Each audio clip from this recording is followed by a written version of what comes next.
Dear students and parents, welcome to Dr. TCS Career Guide. So ఎప్పుడైతే మనకు TGEAPCET counselling first phase results వచ్చిన తర్వాత చాలామంది students పేరెంట్స్తో డిస్కస్ చేసిన తర్వాత సో నాకు తెలిసినటువంటి ఒక విషయం ఏంటంటే చాలామంది కూడా ఆప్షన్స్ అనేది సరిగా పెట్టలేదన్నమాట, ప్రాపర్ గైడెన్స్ లేక. సో మంచి ర్యాంక్ వచ్చినప్పటికి కూడా వాళ్ళు అనుకున్నటువంటి కాలేజీలో రాలేదు. సో కొంతమంది తెలివిగా యూట్యూబ్ ఛానల్స్లో చూసి వారి యొక్క సలహాలు విని ఇంకా మెంటర్షిప్ తీసుకున్నటువంటి స్టూడెంట్స్ మాత్రం చాలా హ్యాపీగా ఫీల్ అయ్యారు. కొంతమంది మన మెంటర్షిప్ తీసుకున్న వాళ్ళలో మెజారిటీ ఆఫ్ ది పీపుల్ అనుకున్నటువంటి కాలేజీలో సీట్ వచ్చింది, కొంతమందికి రాలేదు. చిన్న చిన్న పొరపాట్ల వల్ల వారు అనుకున్నటువంటి కాలేజీలో వచ్చే అర్హత ఉన్నా కానీ సీట్ అనేది తీసుకోలేకపోయారనమాట. అయితే మనం ముందుగానే చెప్పాము మీకు ఫస్ట్ ఫేజ్ కౌన్సిలింగే చాలా ఇంపార్టెంట్ సెకండ్ ఫేజ్ కన్నా అని చెప్పేసి. అయినప్పటికీ కూడా సెకండ్ ఫేజ్లో ఏమైనా తప్పులు చేయకుండా ఉండటం కోసం ఈ వీడియో చేస్తున్నాను. వీడియోని పూర్తిగా చూడండి. అదేవిధంగా మనం చేస్తున్న వీడియోస్ మీకు నచ్చినట్లయితే లైక్ చేసి మీ ఫ్రెండ్స్ అందరూ షేర్ చేయండి. ఇప్పటివరకు మన ఛానల్ సబ్స్క్రైబ్ చేయనట్లయితే ఛానల్ సబ్స్క్రైబ్ చేసుకోండి. సో ముఖ్యంగా నేను చెప్పాల్సింది ఏంటంటే ఇప్పటికి కూడా చాలామంది స్టూడెంట్స్ అంటే వాళ్ళకి వచ్చేటువంటి సీట్ యొక్క వాల్యూ వాళ్ళకి తెలియట్లేదు అనమాట. సో నాకు ఈసీ వచ్చింది, ట్రిపుల్ వచ్చింది, టాప్ కాలేజ్ అయినప్పటికీ కూడా నేను ఇంకా సిఎస్సి కోసం ట్రై చేస్తాను సెకండ్ ఫేజ్లో అనుకుంటున్నారు. సో నేను అందరికీ పేరెంట్స్కి స్టూడెంట్స్కి ఏంటంటే సరే కీడెంచి మేలించమంటారు కాబట్టి ఫస్ట్ మీకు వచ్చినటువంటి సీట్ మీకు నచ్చినా నచ్చకపోయినా అది మీకు టాప్ కాలేజ్ అయినట్లయితే ఆ బ్రాంచ్లో మీరు సీట్ అనేది ఫ్రీజ్ చేసుకోండి. అదేవిధంగా మీరు సెకండ్ ఫేజ్కి మళ్ళీ ఆప్షన్స్ పెట్టుకోండి. అంతే తప్ప మీకు వచ్చినటువంటి సీట్ మీరు తక్కువ అంచనా వేసి సో మీరు ఏదైతే మీరు ఆన్లైన్లో సెల్ఫ్ రిపోర్టింగ్ ఇవ్వకుండా మళ్ళీ సెకండ్ ఫేజ్లో చూద్దామని అనుకున్నట్లయితే అంత మంచి రిజల్ట్స్ వచ్చే అవకాశం లేదు. ఎందుకంటే దాదాపు మనకి పర్మిషన్ అనేది ఈ సంవత్సరం ఒక 20,000 సీట్స్ వస్తాయని చెప్పేసి కాలేజ్ వాళ్ళు ఎక్స్పెక్ట్ చేశారు, కానీ మరి గవర్నమెంట్ అయితే అంత సుముఖంగా లేదు ఇవ్వటానికి. స్పెషల్గా చాలా కాలేజెస్ కూడా కోర్ బ్రాంచెస్ని క్లోజ్ చేసి సిఎస్సి సబ్ బ్రాంచెస్ సిఎస్సి తీసుకొద్దామని చూస్తున్నాయి కాబట్టి అటువంటి సీట్స్ ఎక్కువనే అనమాట. అవి కాకుండా ఐఓటీ సైబర్ సెక్యూరిటీ లాంటి కోర్సెస్ని కన్వర్షన్ చేసుకుంటే వాటికి వచ్చే పర్మిషన్ ఉందేమోలే, కానీ మరి కోర్ బ్రాంచెస్ని క్లోజ్ చేసి కొత్తగా సిఎస్సి బ్రాంచ్ వచ్చే అవకాశాలు అయితే తక్కువగా ఉన్నాయని చెప్పేసి నాకున్నటువంటి సమాచారం. మరి ఏదైనా జరగవచ్చు. సో ఎంత పొలిటికల్ డెసిషన్ కాబట్టి ఏదైనా జరిగే అవకాశం ఉంది. కానీ మనం మాత్రం ఏదైతే సీట్ వచ్చిందో, ఎందుకంటే కొంతమందికి ఏవో 50 కాలేజీలో సిఎస్ఎం వచ్చింది, ఇంకా తన సిఎస్సి కోసము వేరే కాలేజీలో ట్రై చేస్తున్నారు అనమాట. సో సిఎస్ఎం అనేది ఓకే, మీరు సాఫ్ట్వేర్ ఇండస్ట్రీకి వెళ్తా అనుకున్నప్పుడు సిఎస్సి తర్వాత ఐటీ కానీ సిఎస్ఎం కానీ సిఎస్డి కానీ సైబర్ సెక్యూరిటీ కానీ సో మంచి కాలేజ్ అయితే ఐఓటీ వచ్చినా కానీ మీరు రేపు మీకు ప్లేస్మెంట్లో మిమ్మల్ని పక్కన పెట్టేసే అవకాశం ఏమీ లేదు. ప్లేస్మెంట్లో అనేది రిటర్న్ టెస్ట్ కండక్ట్ చేస్తారు. రిటర్న్ టెస్ట్లో మెరిట్ వచ్చినటువంటి స్టూడెంట్స్ యొక్క స్కిల్ టెస్ట్ చేసి మీకు జాబ్ ఇస్తారు తప్ప ఇతను సిఎస్సి చదివాడు స్కిల్స్ లేవు అయినా ఇతనికి జాబ్ ఇద్దాము, ఇతను సిఎస్ఎం సిఎస్డి చదివాడు ఇతనికి స్కిల్స్ ఉన్నా ఇతను సిఎస్ఎం బ్రాంచ్ కాబట్టి ఇతనికి జాబ్ ఇవ్వకూడదు, అలాంటిది ఏమి ఉండదమ్మా. సో బ్రాంచ్ అనేది సెకండ్ ప్రియారిటీ, స్కిల్స్ అనేది ఫస్ట్ ప్రియారిటీ.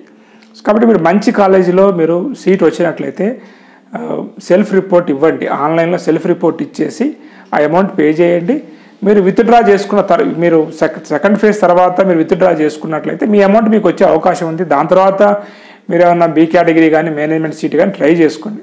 కానీ ఇప్పుడు వచ్చినటువంటి ఏదైతే సీట్ ఉందో, ఎందుకంటే ఇక్కడ మీకు ఇన్కమ్ సర్టిఫికేట్ ఉన్నట్లయితే మీకు ఫీజు రియంబర్స్మెంట్ వచ్చే ఛాన్స్ ఉంటుంది. ఒక 35,000 మీ పేరెంట్స్కి కొంచెం బర్డన్ అనేది తగ్గుతుంది.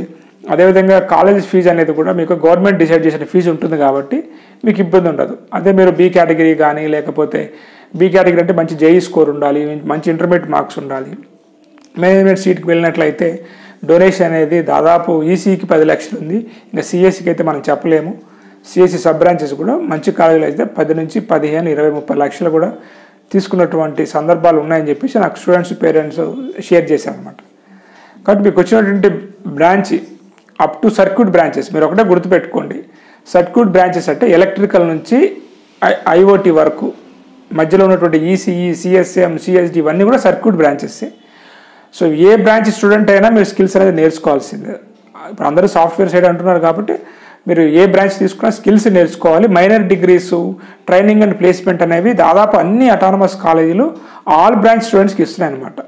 కాబట్టి అదే పట్టుకొని సిఎస్సి అని అనుకోకండి. మీరు రేపు మీకు మల్టిపుల్ ఆపర్చునిటీస్ ఉన్నటువంటి బ్రాంచెస్ ఉన్నాయి కోర్ బ్రాంచెస్లో, ఈసీఈ ట్రిపుల్ అలాంటి వాటిని వస్తే తీసుకొని కాలేజ్ మంచిదైతే సెల్ఫ్ రిపోర్ట్ ఇవ్వండి అనేది నా సలహా. తర్వాత మీ ఇష్టం అనమాట. ఎందుకంటే మనకి దాదాపు 30,000 మెంబర్స్ స్టూడెంట్స్కి సీట్ రాలేదని అనుకోవచ్చు మనం. ఎందుకంటే 70,000లో మన కన్వేర్ కోటా సీట్లు 57,000 ఉన్నాయన్నమాట. దాదాపు 90,000 మెంబర్స్ మనకి స్లాట్ బుక్ చేసుకొని ఆప్షన్స్ పెట్టారు కాబట్టి సో సెకండ్ ఫేజ్ అనేది టైట్ ఉండొచ్చు. ఆల్రెడీ ఇదంతా చైర్ గేమ్ అనమాట. ఎవరైతే ముందు వచ్చి కూర్చుంటారో వాళ్ళదే ఆ సీటుగా, వాళ్ళు మంచి కాలేజీలో వాళ్ళు కొద్ది గొప్ప అనుకున్నటువంటి సీట్ వచ్చినట్టు వాళ్ళు వేకెంట్ చేయరు కాబట్టి సెకండ్ ఫేజ్ మీద మీరు హోప్స్ పెట్టుకొని వచ్చినటువంటి ఫస్ట్ ఫేజ్లో సీట్ని మీరు నెగ్లెక్ట్ చేసి సెల్ఫ్ రిపోర్ట్ ఇవ్వకుండా ఫీజు కట్టకున్నట్లయితే మీరు లాస్ అయ్యేటువంటి అవకాశం ఉంది. కాబట్టి ఒకసారి ఆలోచించి మీరు నిర్ణయం తీసుకుంటారని ఆశిస్తూ నెక్స్ట్ వీడియోలో మళ్ళీ కలుద్దాం. మీకు దేని మీద ఏదైనా డౌట్ ఉన్నట్లయితే దేని మీద వీడియో చేయాలనేది కూడా మీరు కామెంట్ రూపంలో తెలపండి. మీకు ఏ కాలేజీలో ఎక్కడ వచ్చిందో సీట్ కూడా కామెంట్ రూపంలో తెలపండి. Have a nice day. All the best for your bright ద్వారా ఇప్పటి వరకు వేలాది మంది స్టూడెంట్స్కి స్కిల్ టెస్ట్ కండక్ట్ చేసి అది కూడా artificial intelligence and machine learning software ఉపయోగించి స్కిల్ టెస్ట్ కండక్ట్ చేసి పిల్లల్లో జేఈ మెయిన్స్ అండ్ ఐఐటికి సంబంధించినటువంటి స్కిల్స్ ఉన్నాయా లేదా, 8th క్లాస్ నుంచి మనం జేఈ మెయిన్స్ కోచింగ్ తీసుకుంటూ ఉంటాం అనమాట. ఐఐటి ఫౌండేషన్ వారిలో ఆ స్కిల్స్ బిల్డప్ అవుతున్నాయా లేదా, 10th క్లాస్ అయిపోయిన తర్వాత వీళ్ళకి ఎంపీసీయా, బైపీసీయా, సిఈసీయా ఏ గ్రూప్ తీసుకోవాలి, ఇంటర్మీడియట్ తర్వాత ఇంజనీరింగ్లో ఏ బ్రాంచ్ అయితే వీరికి సూటబుల్ అవుతుంది, అదేవిధంగా బీటెక్ చదువుతున్నట్లయితే రేపు క్యాంపస్ ప్లేస్మెంట్స్కి వీరు ఎటువంటి స్కిల్స్ ఇంప్రూవ్ చేసుకోవాలి అనేటువంటి అన్ని విషయాలు కూడా మన స్కిల్ టెస్ట్ ద్వారా మీరు తెలుసుకోవచ్చు. ఈ ఎగ్జామ్ మీరు ఇంటి దగ్గరే ఉండి ఆన్లైన్లో ఒక 1 అవర్ ఎనీ టైం మీరు రాయొచ్చు. దానికి కొంత ఫీజు అనేది నేను ఛార్జ్ చేస్తాను. నా వాట్సాప్ నెంబర్ డిస్ప్లే అవుతా ఉంది. మీరు కాంటాక్ట్ అయినట్లయితే ఆ వివరాలన్నీ మీకు పంపించడం జరుగుతుంది. మన ఛానల్ ద్వారా అందిస్తున్నటువంటి ఒక ఫెసిలిటీ.